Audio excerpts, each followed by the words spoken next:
Розпочинаємо процедуру завантаження.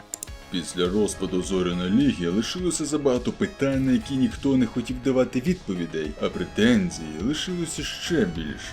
Розпочалася ера ранніх конфліктів за спадщину, і вже тоді багатьом виробникам стає доволі очевидний той факт, що правила торгівлі змінюються. Але є один горбатий, вдача якого привертає прихильність долі так само добре, як АЦ-20 розриває центральний торс ворожого меха. Зараз ми коротко нагадаємо про фірму, яка започаткувала це сімейство, так як це вже друга частина, а потім зануримось у історію самого меха. Адже ви знаходитесь у мехлабі Хобіненс. Користуючись моментом, хочу подякувати за підтримку. Лайк, підписка, комент – це саме те, що розворушити алгоритми. Навіть незначний коментар у декілька слів впливає на просування відео. А чим нас буде більше, тим завзятіше буде мотивація створювати новий контент. Nissan General Industries – відомий виробник, який розвивався і з часом став основним постачальником термоядерних двигунів та інших бойових компонентів для комбінату драконів. Спільно із ще однією фірмою – Коміяба було розроблено нашого сьогоднішнього гостя, із історією початку якого ми розбиралися у першій частині. Пропонуємо прослухати відгук одного із тогочасних асів, який мав із цим мехом справу. Я пілотував ханчбек під час одних із своїх найважчих битв у житті. Є відчуття надійності, коли піднімаєшся в цю кабіну, знаючи, що ця машина буде боротися за тебе так, як ніхто інший.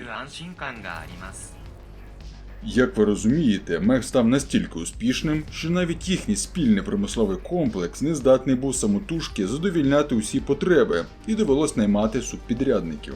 Основною проблемою тут було саме технічне обслуговування та контрактний супровід особливо важливих замовників, так як гармата Томодзуко АЦ-20 потребувала високого рівня кваліфікації, а деталі були особливо дефіцитними та дорогими. А зважаючи на реалії, які складалися на момент початку 29 століття, керівництвом фірми було прийнято рішення про невелику розробку нової серійної моделі, яка повинна була зменшити навантаження на основну групу спеціалістів і полегшити обслуговування в цілому. Потрібно зауважити, що Нісановому ВПК дуже сильно пощастило, адже знаходились вони в глибині території комбінату, тому поки що вони могли спокійно зосередитись на завданнях, що перед ними стояли.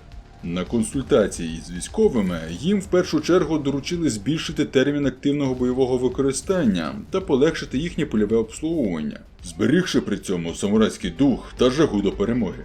Створений 2819 року 50-тонний варіант із маркуванням HBK4H одразу був запущений у масове виробництво.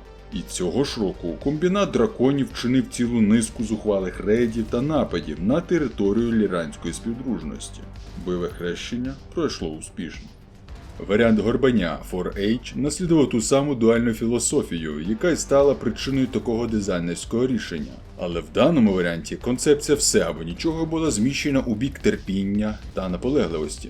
Величезну гармату АЦ-20 було замінено на АЦ-10. Вона має трохи більшу дистанцію ефективного ураження, але саме головне, що кількість пострілів на тонну боєприпасу збільшується в 2 рази, чим одразу збільшує час активного бойового використання. На додачу, ця гармата простіша у обслуговуванні, вона легша та компактніша, що дало можливість встановити у те саме праве плече 2 середніх лазери. Тепер, визираючи із-за кутка, він ставав ще більш смертоноснішим, адже міг комбінувати залпи лазерів із пострілами з гармати. Середні лазери у руках зберегли, але їх зазвичай використовували, коли мех не мав укриття або критичний момент. Так як систему охолодження не вдосконалювали, то використання одразу 4 лазерів в поєднанні з гарматою одразу перегрівало меха. 13 стандартних одинарних радіаторів не справлялись із усім тим теплом. Я вже мовчу про наявність малого лазера, які залишили у голові, доцільність у використанні якого була лише у випадку близького контакту із легкоброньованою одиницею чи піхотою. Так як горбатий відноситься до середнього класу та вважається важкоброньованим мехом, то його почали використовувати у штурмових ленцах першого ешелону. Йдучи за асаутом, він мусив прикривати його, збільшуючи загальний рівень пошкодження ворожих сил. І на нашу думку, було більш доцільніше змінити середній лазер у руках на щось інше, навіть елементарно додати йому броні. Тому що зазвичай після таких операцій доводилось проводити капітальний ремонт, я вже мовчу за руки, які постійно відривало. Згадуючи про броню, потрібно наголосити, що вона складається із 10 тонн стандартних бронепластин марки Starship, які дають йому захист у 160 балів. Внутрішня конструкція також не зазнала змін та мала 83 бала структурної міцності. Силова установка лишилася та сама, ядро термоядерного реактору аналогічне. Загалом Nissan Fusion із 200-м ядром, який міг розігнати нашого оздоровання до 65 км на годину, дуже добре себе зарекомендував і вже на той момент був частиною базової комплектації багатьох мехів. Супутня електроніка також не зазнала змін. Як ми можемо бачити, розробники доволі елегантно виконали прохання військових, лише змінивши основне озброєння. А використавши зносостійкіші деталі та елементи, вони одразу спіймали двох зайців. Але якщо чесно, на нашу думку, мех все рівно не має тієї витривалості, щоб піти за асалтом, особливо коли проти нього може постати набагато важчий опонент.